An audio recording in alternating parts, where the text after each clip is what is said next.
Explosion over the James Comey testimony, with some journalists saying he damaged President Trump and others saying he confirmed that the president did nothing illegal.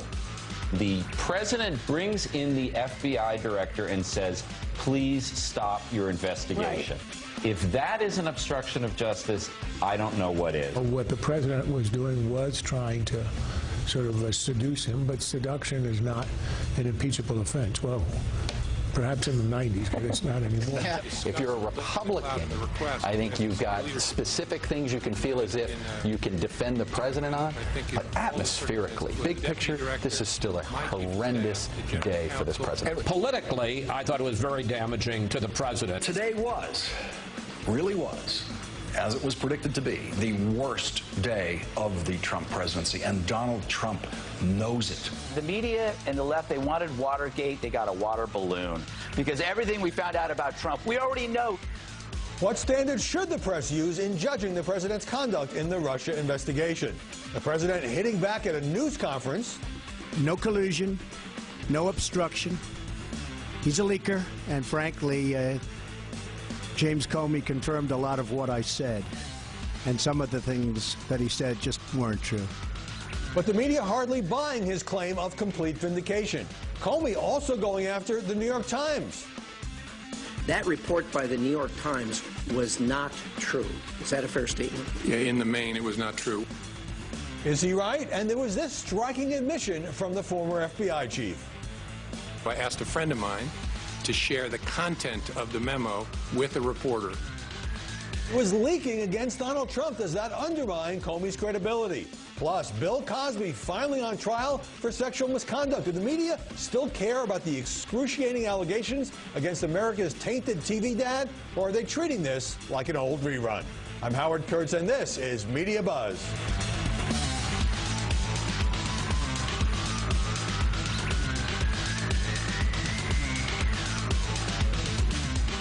It was a buildup of Watergate proportions, with all the broadcast and cable news networks carrying the Senate hearing in which the former FBI director made a series of allegations against the president. The administration then chose to defame me, and more importantly, the FBI, by saying that the organization was in disarray. Those were lies, plain and simple. I don't think it's for me to say whether the conversation I had with the president was an effort to obstruct. I took it as a very disturbing thing. Joining us now to analyze the coverage of this very intense week, Jillian Turner, former White House official in the past two administrations. Mollie Hemingway, senior editor at The Federalist, both are Fox News contributors. And Juan Williams, a Fox News political analyst and co-host of The Five. Jillian, is the media takeaway from this hearing that it was a terrible, horrible day for Donald Trump to be called a liar by his own former FBI director, or is that the whole picture? I think the bigger takeaway for the news media at large coming out of this hearing was that it was an early Christmas gift. I mean, 19.5 million people apparently tuned in to watch this live on television. Journalists had stuff to write about and pontificate about for days leading up to it. It was a sort of ratings and interest generating bonanza. So I think that's the biggest takeaway actually for the media, outside of who was right, who defamed who was wrong, who leaked what.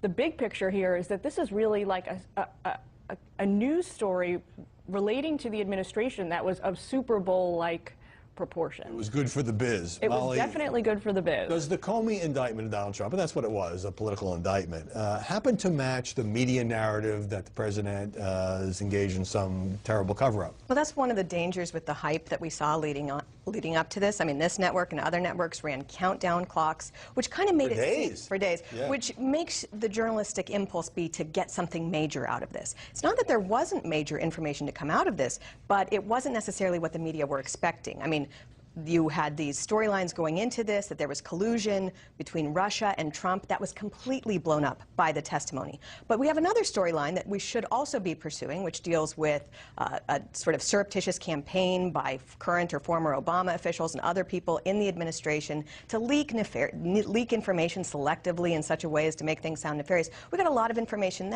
that way. But because the media kind of went into this wanting it to be a really bad day for Donald Trump, they think it's somehow news breaking that some people think Donald Trump doesn't tell the truth.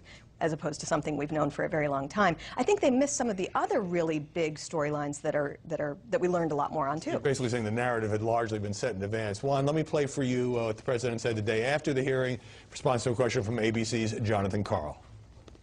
So he said those things under oath. Would you be willing to speak under oath to give your version of those events? 100%. I didn't say under oath. I hardly know the man. I'm not going to say, I want you to pledge allegiance. Who would do that? Who would ask a man to pledge allegiance under oath? Juan, you're not under oath here, but what's been the media reaction to that comment by the president and also to the Comey hearings as a whole? Well, it's Comey versus Trump. And so you have, it's like a wrestling match, and you have people who align with the hero, and their hero could be, and remember, in previous incarnations, Jim Comey was a hero to the left, remember going back to the Ashcroft Justice Department, and then he was a villain to the left in the Clinton situation. Now he's a hero to the left again in this situation. But Trump has his backers. I don't think there's any question. If we just focus for a moment, Howie, on the media, you could watch different channels. I'm here citing my Fox 5 co-host, Dana Perino, who said if you watched one channel, you would read that Trump was totally vindicated, which is Trump's language. But if you watched other channels, and if you read newspapers, in specific the big newspapers, you would think this was a man who was facing charges from the former FBI director that he was a liar and undercutting his administration's veracity. To the high ground here, which is, what standard are the media using? And it may, of course, depend on where you sit on the political fence, because one standard seems to be that there was a cover-up, but a cover-up of what? This still seems at this stage to be no evidence of anything at the bottom of this, meaning this alleged collusion with Russia that has not been proven. So to bolster Juan's point and Dana's and speak to your question, this was the most polarized coverage of a news story I think we've maybe ever seen, in the sense that... Or at least since last week.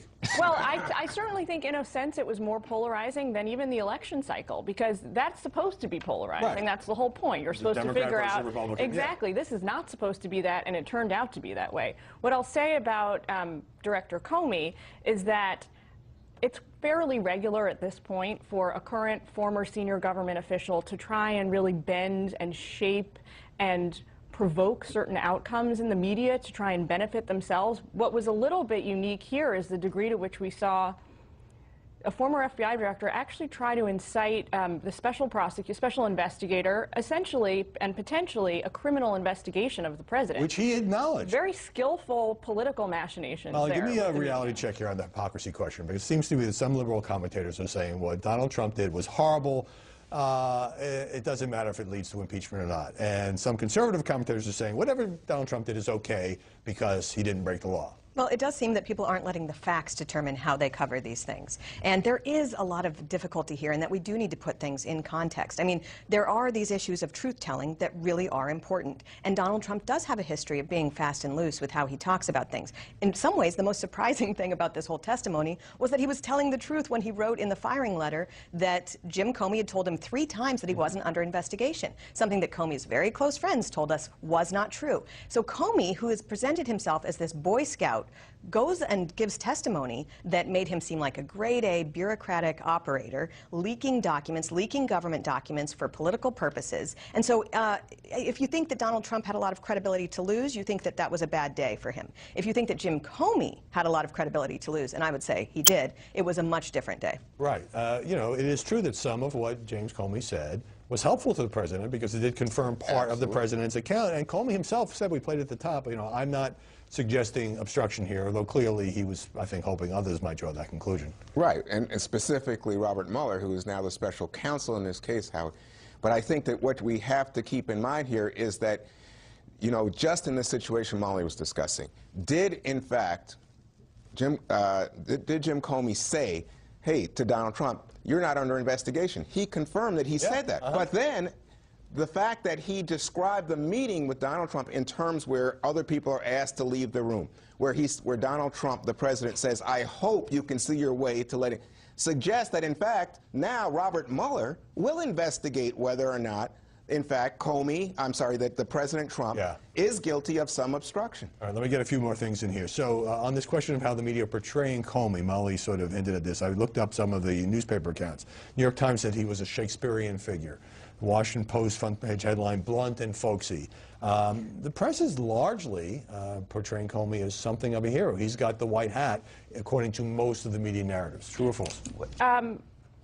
True and false. Because what I took away from this hearing with all my preconceived notions about the FBI director is really that, number one, he is a very skilled political operative. He's clearly somebody who knows how to achieve objectives and goals he wants in the Washington universe of things, but he's still not a partisan. But the press likes that. The press likes somebody, even if they're leaking, who is kind of seen as a savvy Washington operator, which is precisely what they think. But you can do that. He's showing that you can do that without being a partisan, because he's really angered and alienated people on both sides of the aisle at this point. This is the whole problem, though, with the media coverage of this. They have incentives to be friendly to leakers. We actually had evidence from this hearing that he had leaked as early as April. There was a story in April in the New York Times about how Comey felt about a conversation with Lynch. He referred to that in testimony, so we know that he was somehow getting this word out to the New York Times then. And we also have information that he gave false testimony when he said that he had never kept notes on a previous president. Well, Barton Gellman wrote a book that seemed to take notes from Jim Comey's meeting with George Bush there.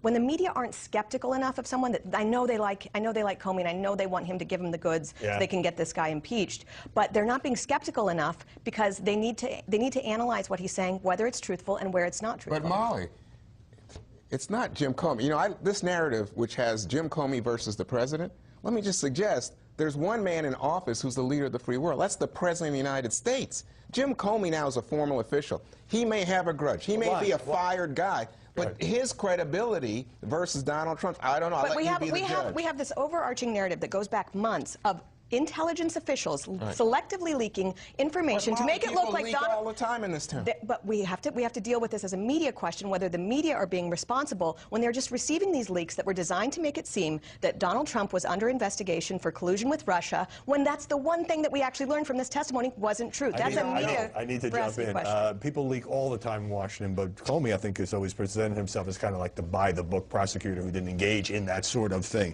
All right, so what was overshadowed here was Comey talking about Loretta Lynch and how she instructed him to call the Hillary Clinton email investigation a matter, not an investigation. The press didn't care. Comey was right. We called it an investigation. And the most overlooked story of the week, the president nominated Christopher Wray to be the new FBI director. That story lasted about 2 hours until it was swallowed by the Comey hurricane. All right, now let us know what you think. Media Buzz at foxnews.com when we come back. Comey's harsh criticism for the press in that hearing, and later. Did the president stay off Twitter on the day of the hearing but then roared back? Why so much media criticism over his tweets? Jim Comey hit the press pretty hard during his Senate testimony, singling out the New York Times, but also other outlets that report on classified information and the Russia probe. The people talking about it often don't really know what's going on, and those of us who actually know what's going on are not talking about it. Have there been news accounts about the Russia investigation, about collusion, about this whole event, or accusations that, as you read the story, you were stunned about how wrong they got the facts? Yes, there have been many, many stories purportedly based on classified information about, well, about lots of stuff, but especially about Russia, that are just dead wrong. Molly Hemingway, Comey particularly unloaded on this New York Times story from February. Headline, Trump campaign aides had repeated contacts with Russian intelligence.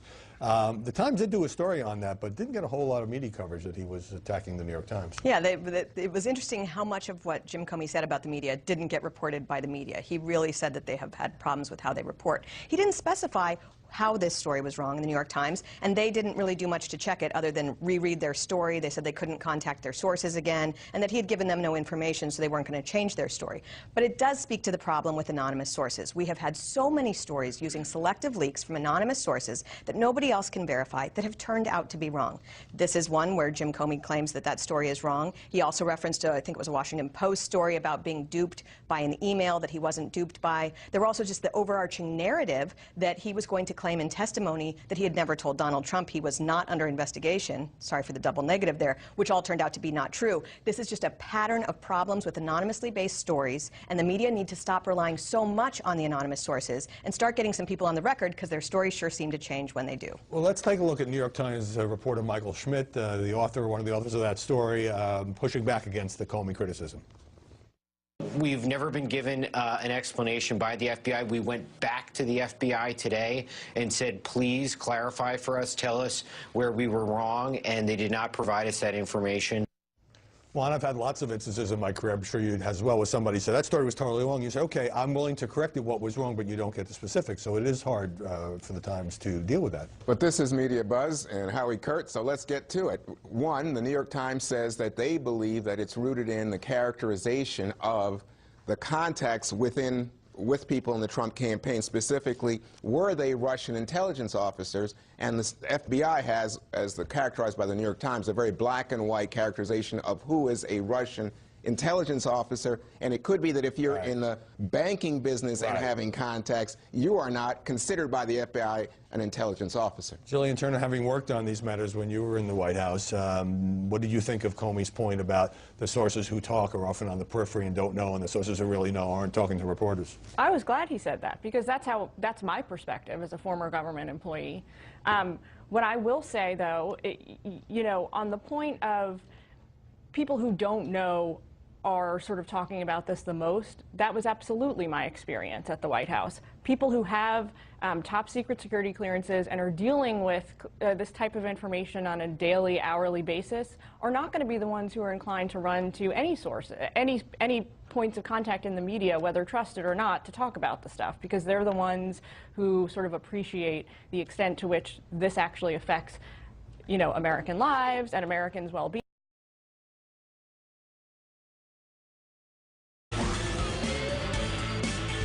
Scandalous allegations envelop a president. What's the impact on the people around him? Jillian Turner has worked for the White House under George W. Bush and Barack Obama. So when one of these huge controversies explodes, how distracting is it for the staff?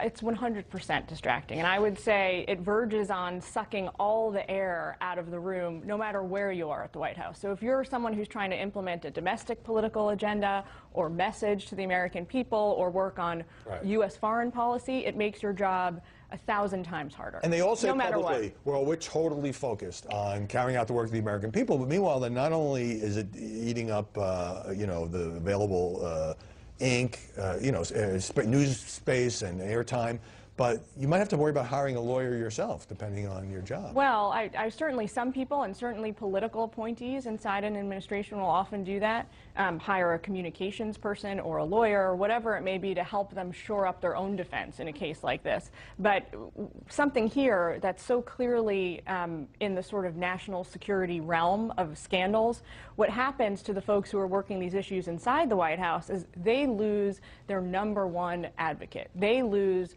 the main voice in the room that counts, and that's the president. So it means that if you're somebody who's working on non-Russia related U.S. foreign policy, be it trade, be it anti-terrorism, be it counterproliferation, you have to, the president is X'd out. You saw just 2 days ago standing up there with the president of Romania. No one cares. No one cares who he's standing next to or what they're talking about. They want to talk about Russia. So if you're someone who's working on Romania policy, you've got to look elsewhere. You've got to look to the Secretary of State, the National Security Advisor. I see. You lose the biggest megaphone in the White House. Which sets me up for my final question, which is, this was supposed to be Infrastructure Week. The president did, in fact, hold meetings and give several speeches on infrastructure, but the media attention was so focused on Comey and Russia. Here are, when he was speaking, I believe on Friday, about infrastructure, here are two banners that went up on the screen. CNN, Trump speaks live after calling Comey a liar.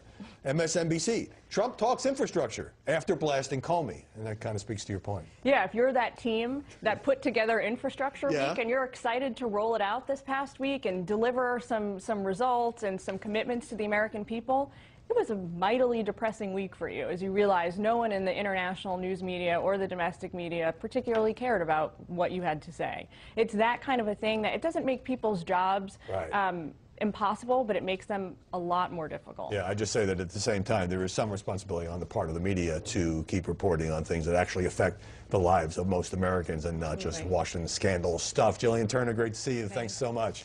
Ahead, some media outlets report on what Jim Comey was going to say at that hearing. How did they get it so wrong? But first, is the press going easy on Comey for admitting he's a high-level leaker? Ed Henry is on deck.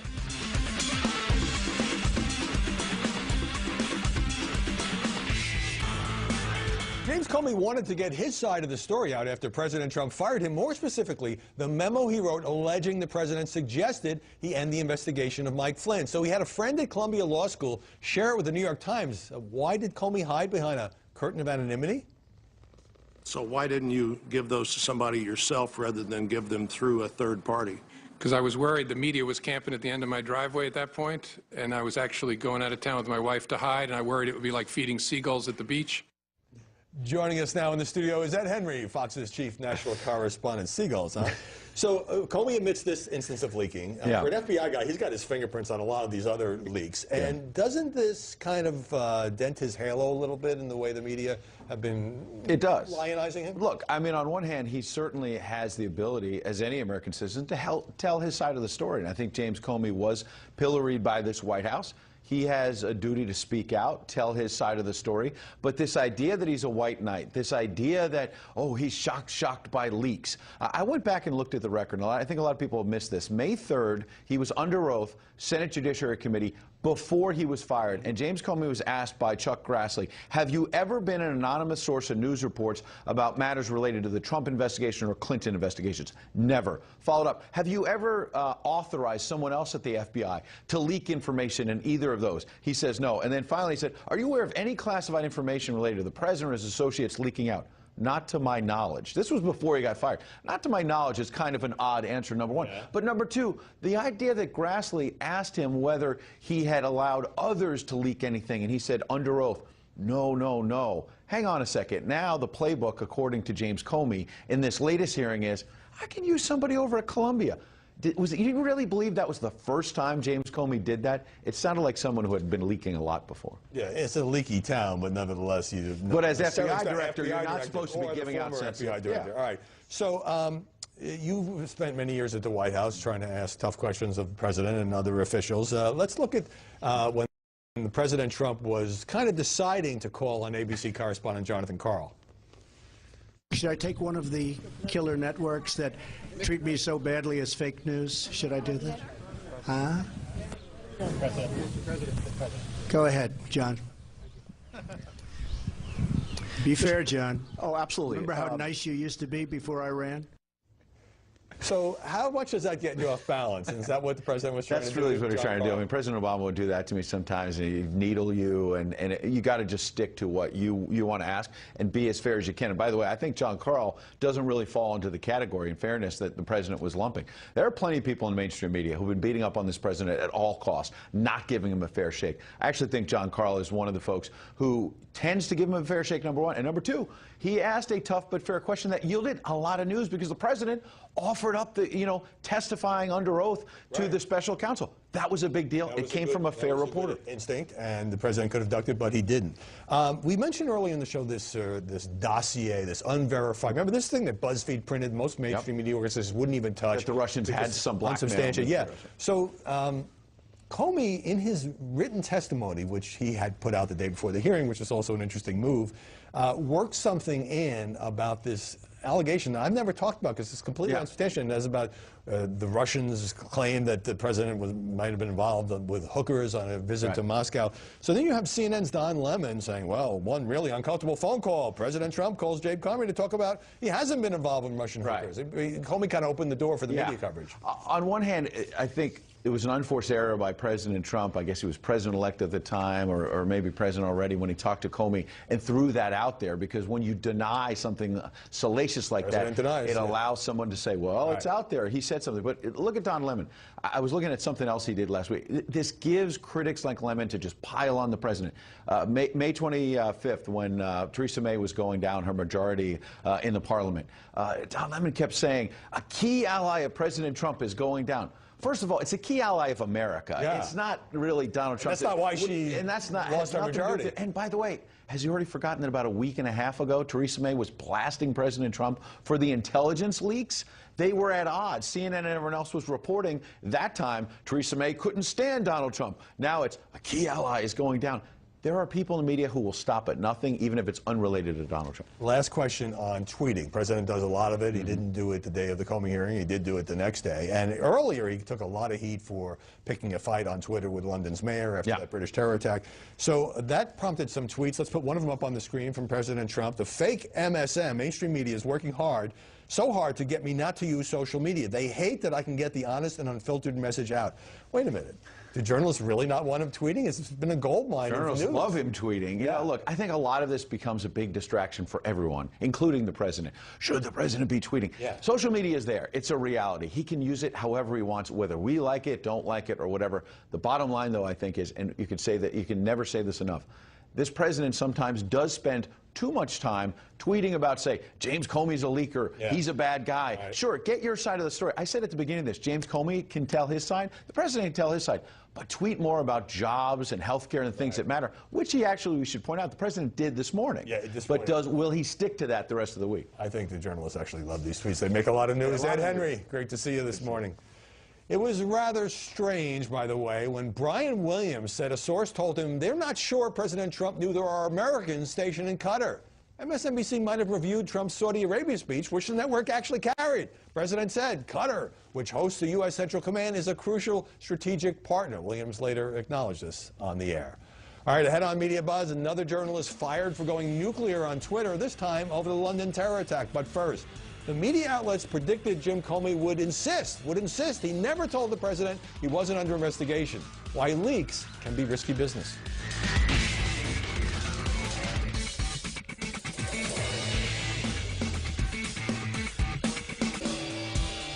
In the run-up to the Senate hearing, some networks relied on unnamed sources to preview what Jim Comey was going to say, and boy, were they wrong.